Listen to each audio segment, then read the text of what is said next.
नमस्कार, एक बार फिर से आप सभी का स्वागत है। दोस्तों, आज के इस वीडियो में हम सीटेट एग्जाम 2021 के लिए पर्यावरण के 30 महत्वपूर्ण प्रश्न देखेंगे।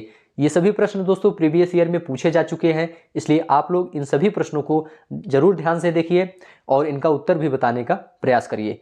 तो चलिए शुरू करते हैं। पहला प्रश्न आपके सामने है पर्यावरण से संबंधित, इसको आप देखिए, इसका उत्तर बताने का प्रयास करिए। भारत में बिहार के सापेक्ष जम्मू कश्मीर और गोवा की स्थिति क्या है, यह आपसे पूछा गया है। बिहार के सापेक्ष आपको बताना है। दोस्तों, मान लेते हैं अगर आप बिहार में हैं तो बिहार से किस दिशा में आपका जम्मू कश्मीर पड़ेगा और किस दिशा में गोवा पड़ेगा। तो आप कहेंगे बिहार से आप देखेंगे दोस्तों तो जम्मू कश्मीर आपका किस में पड़ेगा, उत्तर और पश्चिम दिशा में पड़ेगा जम्मू कश्मीर, और दक्षिण और पश्चिम दिशा में हमारा क्या पड़ेगा, गोवा पड़ेगा। जब आप बिहार से देखेंगे तो इसलिए आपका यहाँ पे क्या सही हो जाएगा, आपका सही हो जाएगा उत्तर पश्चिम और दक्षिण पश्चिम। चलिए अगला प्रश्न देखते हैं क्या पूछा गया है। अगला प्रश्न पूछा है दोस्तों आपसे कि वाष्पीकरण की प्रक्रिया निम्नलिखित में से किस स्थिति में सबसे धीमी होगी। दोस्तों ध्यान रखना, जो वाष्पीकरण की प्रक्रिया होती है यह जो है सतह के क्षेत्र पर भी निर्भर करती है और तापमान पर भी निर्भर करती है। अगर सतह का जो क्षेत्र है दोस्तों यह अधिक है तो वाष्पीकरण अधिक होगा, अगर कम है तो वाष्पीकरण कम होगी। तो यहाँ पे पूछा है कि वाष्पीकरण धीमी कब होगी, तो इसका मतलब जब सतह का क्षेत्र जो है क्षेत्र में कमी होगी तो वाष्पीकरण धीमी होगी। इसी प्रकार से ताप दोस्तों अगर अधिक होगा तो वाष्पीकरण भी तेज होगी, और तापमान अगर कम होगा तो वाष्पीकरण भी धीमी होगी।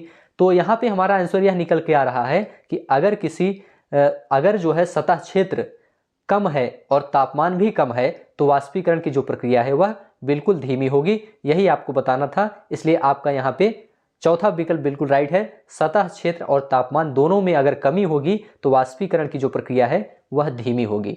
चलिए अगला प्रश्न देखते हैं। यहाँ पे क्या पूछा गया है, स्थानों, दूरियों और दिशाओं की सापेक्ष स्थिति को समझने की क्षमता क्या कहलाती है।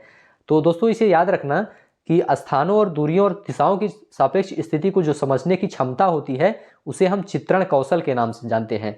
तो इसे याद रखना, इसमें आपका चित्रण कौशल बिल्कुल राइट हो जाएगा। चलिए अगला प्रश्न आपसे एनसीएफ से संबंधित है। तो यहाँ पे आप बताइए, इसमें पूछा गया है आपसे किस राष्ट्रीय पाठ्यचर्या फ्रेमवर्क एनसीएफ ने प्राथमिक स्तर पर एक एकीकृत पाठ्यचर्या क्षेत्र के रूप में पढ़ाए जाने के लिए पर्यावरण अध्ययन की सिफारिश की है। तो आप लोग बताइए, क्या एनसीएफ 2005 ने सिफारिश की, या एनसीएफ 1988 ने, या 2000 या 1975 ने। आपका जवाब होगा दोस्तों एनसीएफ 1975 ने।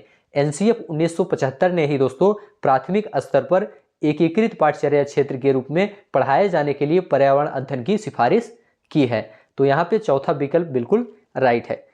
अगला प्रश्न दोस्तों यहाँ पे स्थानांतरित खेती से संबंधित है। यहाँ पे पूछा गया है कि भारत में किस क्षेत्र में स्थानांतरित खेती का रिवाज है। तो बताइए, क्या उत्तर पूर्वी है, या दक्षिण क्षेत्र है, या उत्तर पश्चिमी क्षेत्र है, या दक्षिण पूर्वी क्षेत्र है। आपका जवाब होगा दोस्तों भारत में जो है उत्तर पूर्वी क्षेत्र में स्थानांतरित खेती की जाती है। स्थानांतरित खेती को दोस्तों हम झूम खेती के नाम से जानते हैं, इसे भी आप लोग ध्यान में रखिएगा। जो झूम खेती है या स्थानांतरित खेती है, इसमें क्या होता है दोस्तों, कुछ वर्ष के लिए खेती एक स्थान पर जब की जाती है तो उसे छोड़कर अन्य स्थान पर खेती की जाती है। कहने का मतलब एक स्थान पर कुछ समय के लिए जब खेती की जाती है तो फसल को काट लिया जाता है, उसके बाद उस जमीन को छोड़ देते हैं, उस भूमि को छोड़ देते हैं, और हम दूसरी भूमि पर जब चले जाते हैं तो वह हमारी स्थानांतरित खेती कहलाती है। तो ये जो है खेती दोस्तों उत्तर पूर्वी क्षेत्र में ज़्यादा होती है, इसलिए इसे आप लोग ध्यान में रखिएगा। नदी बांधों से उत्पन्न जल विद्युत के लिए निम्नलिखित में से कौन सा कथन सत्य नहीं है। यहाँ पे सत्य नहीं है यह बताना है। बांध टिकाऊ विकास को प्रोत्साहित करते हैं, क्या यह सत्य है। यह पानी या हवा को प्रदूषित नहीं करता है, तो क्या यह सत्य है या नहीं है, आपको यह बताना है। तो यह पानी या हवा को प्रदूषित करता है नदी बांध। या जल विद्युत सुविधाओं से बड़े पर्यावरणीय प्रभाव हो सकते हैं, या बांध स्वदेशी लोगों को अपनी नदी की जीवन रेखाओं से अलग करती है। तो यहाँ पे कौन सा सत्य नहीं है, तो आपका जवाब पहला है दोस्तों, बांध टिकाऊ विकास को प्रोत्साहित करते हैं। यह बिल्कुल भी सत्य नहीं है, टिकाऊ बांध को यह प्रोत्साहित नहीं करते हैं, इसको ध्यान रखना। यहाँ पे देखिए दोस्तों, बांध बनने से क्या होता है, बांध बनने से जो नदी का प्राकृतिक प्रवाह होता है, जलधारा जो होती है वह क्या होती है, सीमित हो जाती है। इससे क्या होता है कि जो इसमें जीव रहते हैं, प्रवास करने वाले जो जीव रहते हैं, वो जो है प्रभावित होते हैं। इसलिए यहाँ पे बांध टिकाऊ विकास को प्रोत्साहित करता है, यह कथन बिल्कुल सत्य नहीं है। अगला प्रश्न आपसे पूछा है, निम्नलिखित में से कौन सी ग्रीन हाउस गैसें हैं, आपको यहाँ पे बताना है। तो ध्यान से एक एक प्रश्न को दोस्तों देखते चलिए, उन्हें समझते चलिए और कमेंट भी करते चलिए, क्योंकि इसी प्रकार के प्रश्न आपको एग्जाम में देखने को मिलता है। यहाँ पे पूछा गया है ग्रीन हाउस गैसें कौन हैं। देखिए दोस्तों, जो कार्बन डाइऑक्साइड है यह भी आपका ग्रीन हाउस गैस होती है, मीथेन जो होता है यह भी ग्रीन हाउस गैस है, जलवाष्प भी ग्रीन हाउस के अंतर्गत आता है। इसलिए आपका यहाँ पे उपर्युक्त सभी बिल्कुल सही हो जाएगा। ये सभी दोस्तों ग्रीन हाउस गैस के अंतर्गत आती हैं। इसके अलावा भी कुछ गैसें हैं दोस्तों, जैसे कि आपका क्या हो जाता है, ओजोन, ओजोन हो गया, ये भी ग्रीन हाउस गैस के अंतर्गत आता है। ठीक है, नाइट्रस ऑक्साइड हो गया जिसे N2O कहते हैं, यह भी ग्रीन हाउस के अंतर्गत आता है। अगला प्रश्न है आपके सामने, यहाँ पे पूछा गया है भारत में ठंडे रेगिस्तान मानसून से प्रभावित क्यों नहीं होते हैं, आपको यह बताना है। तो इसमें बताइए, ठंडे रेगिस्तानों में गर्मियों और बेहद ठंडी सर्दियां होती हैं, क्या यह सही है? ठंडे रेगिस्तान हिमालय की वृष्टि छाया में होते हैं, ठंडे रेगिस्तानों में हवा बहुत पतली कम होती है, या ठंडे रेगिस्तान बहुत ऊंचाई पर होते हैं। यहाँ पे क्या बताना है कि ठंडे रेगिस्तान मानसून से प्रभावित क्यों नहीं होते हैं। तो दोस्तों इसलिए नहीं प्रभावित होते हैं क्योंकि जो ठंडे रेगिस्तान होते हैं वे जो है हिमालय की वृष्टि छाया में होते हैं, इसलिए वह जो है मानसून से प्रभावित नहीं होते हैं। हिमालय की छाया होती है, उन पर वृष्टि छाया के अंतर्गत रहते हैं। चलिए अगला प्रश्न पूछा है, ताजमहल से रिलेटेड है। ताजमहल के पीले होने के लिए निम्नलिखित में से कौन जिम्मेदार है, आप बताइए। नाइट्रोजन डाइऑक्साइड गैस जिम्मेदार है, या सल्फर डाइऑक्साइड, या सल्फर या क्लोरीन? तो आपका जवाब होगा दोस्तों सल्फर डाइऑक्साइड गैस जिम्मेदार है। वर्षा के समय दोस्तों सल्फर डाइऑक्साइड वर्षा में मिल जाती है, जिसके कारण जो वर्षा होती है वह अम्ल वर्षा के रूप में वर्षा होती है, और अम्ल वर्षा के कारण जो है जो ताजमहल है वह धीरे धीरे अब पीला हो रहा है। इसलिए आपका यहाँ पे दूसरा विकल्प बिल्कुल राइट हो जाएगा। गोलकोंडा किला किसने बनवाया था, आपसे यह प्रश्न पूछा है दोस्तों। इसमें क्या चोल राजवंश ने बनवाया था, या चालुक्य राजवंश ने, या काकतीय राजवंश, या पल्लव राजवंश? देखिए दोस्तों, जो आपका ये गोलकोंडा किला है यह कहाँ स्थित है, दक्षिण भारतीय राज्य में स्थित है। दक्षिण भारतीय राज्य में तेलंगाना की राजधानी हैदराबाद में स्थित है, और इसे दोस्तों काकतीय राजवंश द्वारा बनवाया गया था। यहाँ पे आपका तीसरा विकल्प बिल्कुल राइट है, काकतीय राजवंश द्वारा इसे बनवाया गया था। चलिए अगला प्रश्न आपके सामने है, 15 ग्राम प्रति ml घनत्व और 3 ml आयतन वाले किसी वस्तु का द्रव्यमान क्या होगा, आपसे यह पूछा गया है। देखिए दोस्तों, यहाँ पे आपको द्रव्यमान का सूत्र लगाना है। द्रव्यमान का सूत्र क्या होता है, आपको याद है? द्रव्यमान बराबर होता है दोस्तों, क्या होता है, आयतन गुणे घनत्व। ध्यान रखना, द्रव्यमान बराबर क्या होता है, आयतन गुणे घनत्व होता है। तो यहाँ पे द्रव्यमान, यहाँ पे घनत्व आपको दिया है और आयतन दिया है, तो इसका मतलब घनत्व और आयतन का हम गुणा कर लेंगे तो हमारा द्रव्यमान आ जाएगा। ठीक है, तो 15 और 3 का गुणा कर लेंगे, 15 3 45, हमारा आंसर सही हो जाएगा। दूसरा विकल्प बिल्कुल यहाँ पे राइट है। ठीक है, तो यहाँ पे ध्यान रखना दोस्तों, द्रव्यमान आपसे पूछा गया है। अगर आपसे घनत्व पूछता तो घनत्व का सूत्र होता है द्रव्यमान बटा आयतन। ठीक है, तब भाग करते हम जो है द्रव्यमान में आयतन से भाग करते, और द्रव्यमान अगर पूछा है तो यहाँ आयतन गुणे घनत्व हो गया। चलिए अगला प्रश्न देखेंगे। अब निम्नलिखित में से कौन सी अदिश राशि है दोस्तों, आपसे पूछा गया है। देखिए दोस्तों, जो अदिश राशि होती है यह क्या होती है, अदिश राशि उसे कहते हैं जिसमें केवल परिमाण होता है, दिशा नहीं होती है। और सदिश राशि किसे कहते हैं, जिसमें परिमाण के साथ साथ दिशा भी होती है, उसे हम सदिश कहते हैं। यहाँ पे देखेंगे आपका द्रव्यमान लिखा हुआ है, द्रव्यमान में कोई दिशा नहीं होती है, केवल परिमाण होता है, इसलिए आपका यहाँ पे यह अदिश राशि हो जाएगा। चलिए अगला प्रश्न देखेंगे। अगला प्रश्न आपसे पूछा है, एक ऐसी वस्तु जिसमें से कोई प्रकाश किरण गुजर नहीं सकती है उसे हम क्या कहते हैं दोस्तों, उसे हम अपारदर्शी कहते हैं। अपारदर्शी का मतलब जिससे कोई प्रकाश किरण गुजर ना सके, दूसरी तरफ जो है दिखाई ना दे, वह अपारदर्शी आपका हो जाएगा। तो पहला विकल्प बिल्कुल यहाँ पे आपका राइट है। चलिए अगला प्रश्न आपसे क्या पूछा है, पृथ्वी की सतह पर किसी वस्तु का भार क्या होगा जिसका द्रव्यमान चंद्रमा की सतह पर 10 केजी है। दोस्तों देखिए, यहाँ पे जो है ये वाला जो क्वेश्चन है ये विवादित क्वेश्चन है, ये गलत क्वेश्चन दिया था आयोग ने, इसलिए यहाँ पे कॉमन अंक दिया गया था। यहाँ पे दोस्तों आपसे पूछा है कि पृथ्वी की सतह पर किसी वस्तु का भार क्या होगा। देखिए आपको भार पूछा गया है, तो भार बराबर सूत्र यहाँ पे क्या होगा आप लोग बताइए। वस्तु का पृथ्वी पर भार क्या होगा, भार बराबर होगा दोस्तों यहाँ पे द्रव्यमान गुणे त्वरण। क्या होता है, द्रव्यमान गुणे त्वरण होता है, ठीक है। और त्वरण का मान यहाँ पे देखिए, द्रव्यमान आपको यहाँ पे 10 केजी है, 10 केजी लिखेंगे, और गुणे त्वरण का मान, पृथ्वी पर गुरुत्वीय त्वरण का मान क्या होता है 9.8 से गुणा करेंगे तो आपका कितना आ जाएगा, 10 अट्ठे 80 की 0 हासिल 8 हो जाएगा, और 10 9 90 8 98 न्यूटन। लेकिन यह विकल्प में नहीं था, इसलिए जो है इसे यहाँ पे कॉमन अंक इस प्रश्न पे दिया गया था और इसे विवादित क्वेश्चन माना गया था। ये चारों विकल्पों में कोई भी विकल्प यहाँ पे सही नहीं है। चलिए अगला प्रश्न अब हम देखेंगे, एक विलेय का विघटन दर किस पर निर्भर करता है दोस्तों, आपको यह बताना है इसमें। तो बताइए, दाब पर निर्भर करता है या तापमान पर या सतह क्षेत्र या भार पर। तो आपका जवाब होगा दोस्तों, यह जो है सतह क्षेत्र पर निर्भर करता है। किसी भी विलेय का जो विघटन दर होता है वह किस पर निर्भर करता है, सतह क्षेत्र पर निर्भर करता है। चलिए अगला प्रश्न देखेंगे। अब इसमें क्या पूछा गया है आपसे, ध्यान से समझते हुए चलिए। सुषमा चाहती है कि उसके छात्रों को पेड़ों के संरक्षण के लिए संवेदनशील बनाया जाए, ठीक है, और निम्नलिखित में से कौन सी ऐसा करने की सबसे उपयुक्त रणनीति है, आपको यह बताना है। तो यहां पे देखेंगे दोस्तों, क्या आप कक्षा में बहस करवाएंगे, बहस का आयोजन करेंगे तो यह उपयुक्त रहेगा, या समूह चर्चा उपयुक्त रहेगा, या पोस्टर बनाना उपयुक्त रहेगा, या फिर बच्चों को एक पौधे को अपनाने एवं पोषित करने में मदद करना यह उपयुक्त होगा। तो आप कहेंगे बिल्कुल यही चौथा ऑप्शन ही सबसे ज़्यादा उपयुक्त होगा। जब स्वयं बच्चे किसी पौधे को अपनाएंगे तो उसकी आवश्यकताओं के बारे में जानेंगे, स्वयं अनुभव प्राप्त करेंगे, ठीक है। इसलिए आपका यहाँ पे चौथा विकल्प बिल्कुल राइट हो जाएगा। अगला प्रश्न देखिए, अगले प्रश्न में क्या पूछा है, अभय ने अपने छात्रों से उन बीमारियों पर समूहों में एक सर्वेक्षण करने के लिए कहा जिनसे उनके पड़ोस के लोग पीड़ित हैं। पाठ्यपुस्तक में सर्वेक्षण का उल्लेख नहीं किया गया है। इस शिक्षण अधिगम की रणनीति के लिए कौन सा विकल्प प्रासंगिक नहीं है, आपको यह बताना है।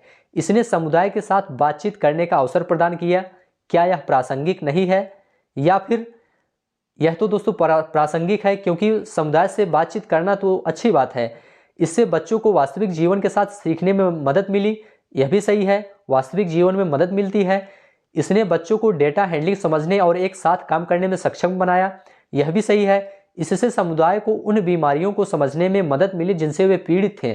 तो इससे कोई जो है उनको मदद, समुदाय को मदद नहीं मिली थी दोस्तों समझने में, इसलिए यही विकल्प आपका यहाँ पे सही नहीं होगा, और यही आपको बताना था कि इसमें कौन सा सही नहीं है। चलिए अगला प्रश्न है, यहाँ पे पूछा गया है, आपातकालीन परिस्थितियों के बारे में बात करने के लिए प्रिया ने बच्चों के अनुभव पूछे जब उन्हें कभी आपात स्थिति का सामना करना पड़ा। बच्चों ने आग, बिजली के झटके, सड़क दुर्घटनाओं के साथ अपने अनुभव सुनाए। उन्होंने प्रश्न पूछे, उनकी मौजूदा समझ का आकलन किया और समाचार पत्रों से सड़क सुरक्षा विज्ञापनों जैसे संसाधनों का उपयोग करके सुरक्षा पहलुओं पर चर्चा की, और क्रमशः आग और बिजली के झटके पर सुरक्षा दिशा निर्देशों पर चर्चा के लिए एलपीजी और इलेक्ट्रिक बिल का इस्तेमाल किया। प्रिया द्वारा अपनाया गया सबसे उपयुक्त दृष्टिकोण कौन सा है, इसमें से बताना है।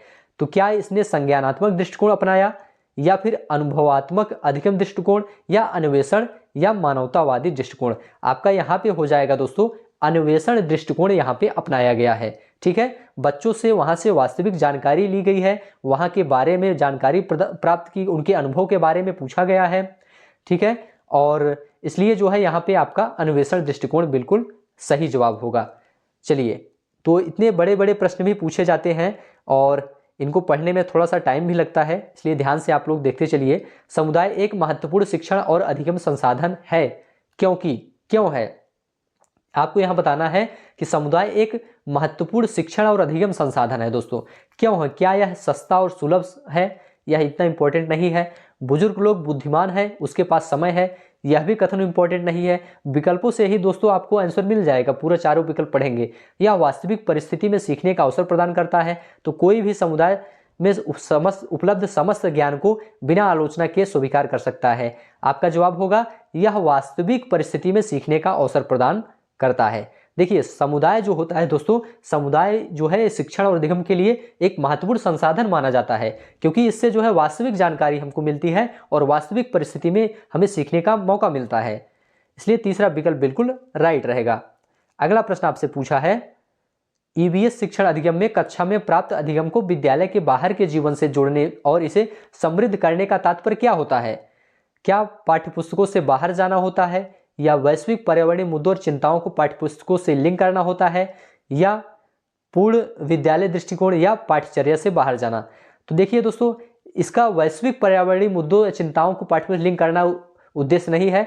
यहाँ पे क्या बताना है आपको कि शिक्षण अधिगम में कक्षा में प्राप्त अधिगम को विद्यालय के बाहर से जब जोड़ेंगे तो ये जो है पाठ्यपुस्तकों से बाहर जाना, मतलब कि वास्तविक परिस्थिति में आप जाएंगे तो उस पर यह जो है रिलेट करता है। तो यहाँ पर जो है पाठ्यपुस्तकों से बाहर जाना, यहाँ पे यही तात्पर्य निकल रहा है, इसलिए आपका पहला ही ऑप्शन बिल्कुल राइट है। अगला प्रश्न पूछा है कि कक्षा 3 के छात्रों को रमा ने सिखाया कि पिता और माँ और उनके बच्चे एकल परिवार का गठन करते हैं, और यदि दादा दादी एवं अन्य रिश्तेदार साथ रहते हैं तो यह विस्तारित परिवार है। आप इस बारे में क्या सोचते हैं? क्या यह परिवार की परिभाषा गलत है? क्या आप यह सोचेंगे? आप यह नहीं सोचेंगे। रमा अपने छात्रों के प्रति असंवेदनशील है, ये तो बिल्कुल गलत है, कोई अर्थ नहीं निकल रहा है। शिक्षण अधिगम दृष्टिकोण समावेशी नहीं है, यह बिल्कुल राइट है दोस्तों। शिक्षण अधिगम समावेशी इसलिए नहीं है क्योंकि यहाँ पे चीजें सही ढंग से नहीं बताई जा रही है। यहाँ पे बताया जा रहा है कि माता पिता उनके बच्चे को एकल परिवार बताया जा रहा है, उसके बाद दादा दादी एवं अन्य रिश्तेदार भी उसी में शामिल कर दिया जा रहा है, और विस्तारित परिवार यहाँ पे बता दिया जा रहा है, जो कि यह गलत बताया जा रहा है। इसलिए यह जो है समावेशी दृष्टिकोण नहीं है। तीसरा विकल्प यहाँ पे राइट है। अगला प्रश्न देखिए दोस्तों ध्यान से, निम्नलिखित में से कौन सी ईवीएस कक्षा में गतिविधि है? देखिए चित्र पढ़ना क्या कोई गतिविधि है? तो आप कहेंगे यह भी एक गतिविधि के अंतर्गत आता है। फील्ड भ्रमण भी एक गतिविधि के अंतर्गत आता है, और श्यामपट्ट का उपयोग भी गतिविधि के अंतर्गत आता है। इसलिए आपका यहाँ पे उपयुक्त तो सभी बिल्कुल यहाँ पे राइट हो जाएगा। ये सभी चीजें दोस्तों ईवीएस कक्षा में एक गतिविधि के रूप में देखी जाती हैं। अगला प्रश्न है, ध्यान से देखिए, पर्यावरण अध्ययन पाठ्यक्रम बच्चों की समग्र शिक्षा का कारण बन सकता है यदि यह क्या हो? एकीकृत हो, या फिर समावेशी हो, या विषयगत हो, या उपयुक्त सभी हो। देखिए दोस्तों, पर्यावरण अध्ययन पाठ्यक्रम बच्चों की समग्र शिक्षा का कारण बन सकता है यदि क्या हो? यदि पर्यावरण अध्ययन का जो पाठ्यक्रम है वह एकीकृत हो और समावेशी भी हो और साथ में विषयगत भी हो, तब वह जो है समग्र शिक्षा का कारण बन सकता है। ठीक है, इसलिए आपका यहाँ पे उपयुक्त सभी बिल्कुल राइट है। चलिए अगला प्रश्न क्या है देखते हैं। अगला प्रश्न है, ईवीएस पाठ्य पुस्तक में सपेरों पर एक अध्याय है, इसका उद्देश्य बच्चों को जागरूक करना और संवेदनशील बनाना है। इसका क्या उद्देश्य है? देखिए ईवीएस पाठ्य पुस्तक में जो सपेरों का एक अध्याय है, इसका उद्देश्य दोस्तों यह होता है कि बच्चे जो है सपेरों के बारे में जाने, सांपों के बारे में जाने, और सांपों के बारे में संवेदनशील हो। साथ में जो है सपेरे जो होते हैं उसको या कोई भी व्यक्ति सांपों को नुकसान ना पहुंचाए, इसके बारे में भी संवेदनशील हो। यही तात्पर्य यहाँ पे निकलना चाहिए। तो यहाँ पे आपका सही हो जाएगा तीसरा विकल्प, सपेरे सांपों को नुकसान नहीं पहुंचाएं और उन्हें अपनी आजीविका से वंचित करने से पहले विकल्पों को प्रदान करने की आवश्यकता है। यह चीजें यहाँ पे निकल के आ रही हैं। यही चीज संवेदनशील बच्चों को बनाना है, इसके बारे में जागरूक करना है। तो चलिए अगला प्रश्न देखते हैं। ध्यान से देख लीजिए कैसे प्रश्न आपको एग्जाम में देखने को मिलेगा। इसको देखिए, ऐसे ही प्रश्न रहता है, विद्यालय में मिड डे मील के समय के लिए कौन सा सबसे प्रासंगिक है? तो देखिए इसमें सबसे प्रासंगिक क्या है मिड डे मील के लिए आपको बताना है। शिक्षण अधिगम के साथ इसका कोई लेना देना नहीं है, यह बिल्कुल गलत है। इसका लेना देना है दोस्तों, इसको एक प्रासंगिक के तौर पे आप देखेंगे। यह ईवीएस शिक्षण अधिगम के लिए एक अच्छा शिक्षण अधिगम का अवसर है। यह उन बच्चों के लिए है जो विद्यालय में खाली पेट आते हैं, ऐसा बिल्कुल नहीं आप कहेंगे। यह शिक्षण अधिगम के बहुत ही मूल्यवान समय को बर्बाद करता है, तो बर्बाद नहीं करता है। आपका इसमें दूसरा ही राइट है कि यह जो है शिक्षण अधिगम के लिए एक अच्छा शिक्षण अधिगम का अवसर होता है, इसे आप मान के चलेंगे। तो यहाँ पे आपका दूसरा विकल्प बिल्कुल राइट हो जाएगा। दोस्तों चारों विकल्प जब आप पढ़ेंगे तभी चीज़ें आपको समझ में आएंगी और सही उत्तर आप तभी लगा पाएंगे। जितना ज़्यादा दोस्तों आप इसका रिवीजन करेंगे, प्रैक्टिस करेंगे, उतनी ही जल्दी आपको इसकी भाषा समझ में आने लगेगी। पर्यावरण अध्ययन के संदर्भ में बोझ के बिना सीखना क्या बताता है? क्या स्कूल बैग का वजन कम करना, ये तो कोई अर्थ नहीं निकल रहा है इसका, बिल्कुल गलत हो गया। ईवीएस पाठ्य पुस्तकों में अध्यायों की कम संख्या, यह भी कोई अर्थ नहीं निकल रहा है। अबोध का भार कम करने की जरूरत है या ईवीएस पाठ्यक्रम को आधा, तो आधा भी, यह भी गलत। इसका मतलब हमारा तीसरा ही विकल्प बिल्कुल राइट है कि अबोध का भार कम करने की जरूरत है। बोझ के बिना का मतलब क्या हुआ कि अबोध का भार कम करने की जरूरत है। चलिए ध्यान से देखेंगे सभी प्रश्न। इसमें पूछा है ईवीएस कक्षा में समूह में सीखने का क्या उद्देश्य होता है। देखिए समूह में बच्चे सीखेंगे तो इसका क्या उद्देश्य होना चाहिए। देखिए लड़के और लड़कियां अलग अलग सीख सकते हैं, यह उद्देश्य नहीं है। कम और उच्च प्रदर्शन वाले छात्रों को अलग अलग करना, यह भी गलत हो गया। यहाँ पे तीसरा है सहयोग के मूल्यों को लागू करने और एक साथ काम करने के लिए प्रत्येक बच्चे को सक्रिय रूप से भाग लेने और सीखने में सक्षम बनाना, यह बिल्कुल राइट आंसर है तीसरा विकल्प। दोस्तों जब बच्चे समूह में सीखेंगे एक दूसरे से तो उनके अंदर समायोजन की भावना आएगी, एक दूसरे से जो है सीखेंगे तो सक्रिय रूप से उत्साहपूर्वक उसमें भाग लेंगे, सीखने की कोशिश करेंगे। ठीक है, तो इसलिए तीसरा विकल्प बिल्कुल राइट है। अगला प्रश्न पूछा है बाला का पूरा रूप क्या है दोस्तों। तो इसमें आपको बाला का पूरा रूप बताना है, आप लोग बताइए। देखिए दोस्तों जो बाला होता है, अगर पूछा जाए इसका फुल फॉर्म क्या होता है तो आप कहेंगे इसका फुल फॉर्म होता है, क्या होता है, बिल्डिंग एस लर्निंग एड होता है। ठीक है, हिंदी में इसे हम क्या कहेंगे, अधिगम सहायक के रूप में, बिल्डिंग के रूप में इसे देखेंगे। बाला को हम अधिगम सहायक के रूप में, बिल्डिंग के रूप में देखेंगे। इसका जो उद्देश्य होता है दोस्तों, इसका उद्देश्य वह होता है कि शिक्षा में जो है गुणात्मक सुधार लाया जाए। शिक्षा में गुणात्मक सुधार लाया जाए मतलब कि विद्यालय के जो बुनियादी ढांचे होते हैं दोस्तों, उसमें जो है सीखने और मनोरंजन पर जो है आधारित भौतिक वातावरण का निर्माण किया जाए, यही इसका उद्देश्य होता है बाला का। अगला प्रश्न है वैकल्पिक ढांचे का क्या अर्थ होता है, यह पूछा गया है। तो विभिन्न भौतिक घटनाओं का पाठ्यपुस्तक स्पष्टीकरण या विचार जो अवधारणाओं के औपचारिक रूप से स्वीकृत स्पष्टीकरण से अलग है, या फिर वर्तमान में वैज्ञानिक और सामाजिक वैज्ञानिकों द्वारा आयोजित विचार, या सभी विचार जो दृढ़ता से बच्चों द्वारा अर्जित किए जाते हैं।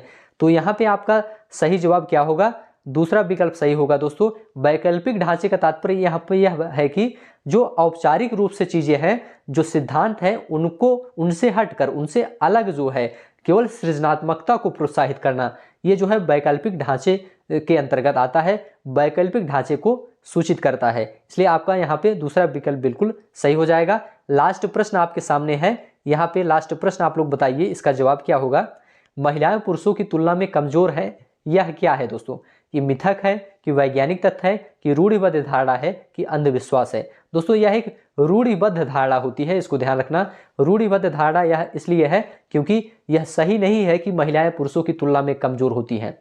ठीक है, तो ये महिलाएं कमजोर बिल्कुल नहीं होती हैं, ऐसा कहना गलत होता है। यहाँ पे जो है महिलाएं पुरुष एक समान माने जाते हैं, इसलिए आपका यहाँ पे तीसरा बिल्कुल राइट है। तो दोस्तों इस तरह से आपका 30 प्रश्न यहाँ पे कंप्लीट हुआ। आप लोग बताइए वीडियो कैसा लगा, अच्छा लगा है तो चैनल को सब्सक्राइब करिए, और इसी तरह के प्रश्न दोस्तों आपको जरूर देखने को मिलेगा। कमेंट में जरूर बताइए वीडियो आपको कैसा लगा, और हमारे चैनल को जरूर सब्सक्राइब करिए। अभी के लिए बस इतना ही, हम आपको नेक्स्ट वीडियो में अब मिलते हैं, तब तक के लिए आप सभी का बहुत बहुत धन्यवाद।